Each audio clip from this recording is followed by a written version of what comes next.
So earlier today, music icon Prince passed away at the age of 57. Now, he was found in his elevator, unresponsive, in his compound, Paisley Park in Minneapolis.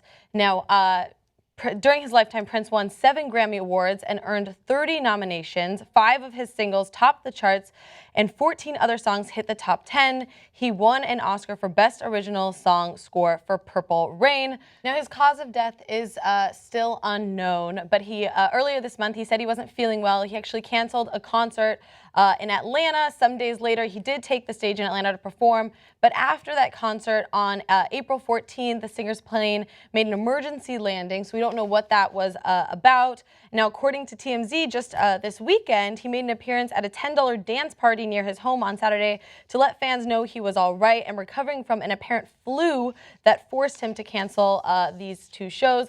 And he reportedly told the crowd, "Wait a few days before you waste any prayers." Now, that was on Saturday, like I mentioned. Obviously, there's been a huge outpouring of just sadness, I think, hearing about the news of his death. We have some tweets here from Katy Perry. A lot of people in the music industry have come out to talk about how Prince really inspired their music and their work. Katy Perry said, the world lost a lot of magic. Rest in peace. Boy George also saying that today is the worst day ever. Really sad and really surprising news.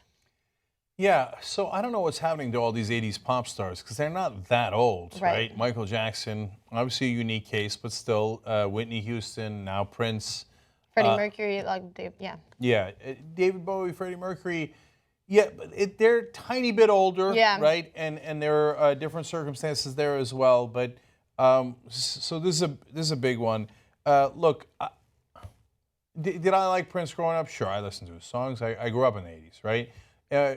Did I have any particular attachment to Prince? No, I didn't.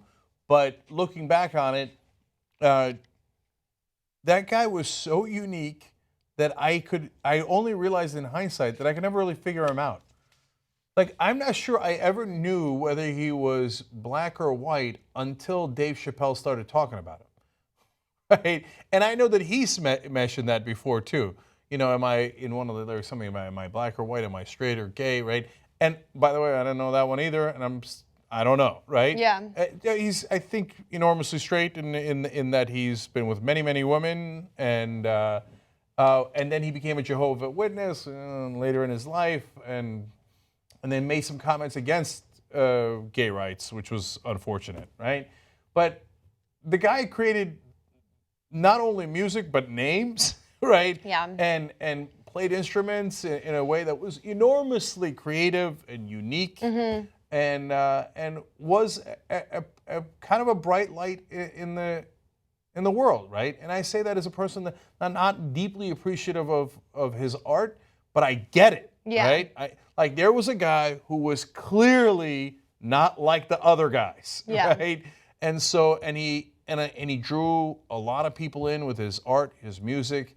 And so that's why so many people are sad across the world today, is because he shared, that part, if you will excuse me for this, but it's a little, I don't know if it's corny or whatever, but he shared that part of his soul with the world, and many, many people appreciated it. And the guy was so unique that not only did he go by Prince, which is interesting, and he was born Prince Rogers Nelson, but he made the phrase, the artist formerly known as, famous. Right? Everything he did was different. And so that's someone I can appreciate. Yeah, no, I completely agree with you. So obviously the height of his popularity was a little bit before my time and before I was able to appreciate it. But his music was super unique. He was obviously a very, very special guy. And he didn't like being put in those boxes, right? So that's why he changed his name and he had the symbol and he changed his music up. And you didn't need to put him in a box of whether he was gay or straight or black or white or whatever. He was just like, oh, I'm just Prince. I'm here. I want to sing, dance, and that's who I am. And I love that. Yeah. I know musicians are a different lot in the first place, but the way that he dressed even was like almost like an FU to the world. Like, yeah, this is how I'm going to dress. Yeah. Right? And then obviously when he got rid of the record labels and he had big fights with his record labels, right? And then he went independent. Obviously something I can appreciate. Yeah. Right? So he fought the man in his own way, and he fought against power in his own way, and was enormously successful. Even with his music, like he didn't want his music on Spotify or iTunes or YouTube. He's like, no, why should I give away all the things that I've really worked for? I know he was talking to Tidal a little bit about his stuff, but good for him, like really just like sticking it to who he was, staying true to who he was. And if you're annoyed that you can't find his songs because of some of those decisions, I get it. But at the same time, at least appreciate that he did it based on real principles. Right. So that's among the reasons why this was a real loss today.